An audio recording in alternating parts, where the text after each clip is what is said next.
second technology tutorial or video that I'm making is about thinking maps. Um, so it's difficult to get high school kids organized and I guess to standardize things.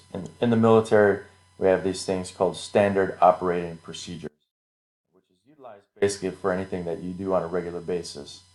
So I tried to come up with a different way of, getting the cadets to take responsibility for their program and how it's run, and to run it more efficiently. The way I did this is we implemented flow maps. So we first talked about, okay, what's the goal?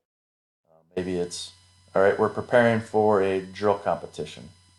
All right. So we've got step one, drill competition. Step two, what needs to be accomplished ahead of time? What equipment needs to be set aside? Who needs to be contacted? Does the bus need to be scheduled? Has the payment been mailed out? Has obviously the principal been notified? Has a trip request been made? This flow map can go on and on and on, but it's a great way to kind of keep the cadets focused and with basically a kind of a common goal. Also, we utilize a tree map that's for junior ROTC program or the military. It's nothing more than say a chain of command or a hierarchy. You start with say the battalion commander, then you've got each department head or the battalion XO, whatever the case may be, and then you can list their subordinates under each position.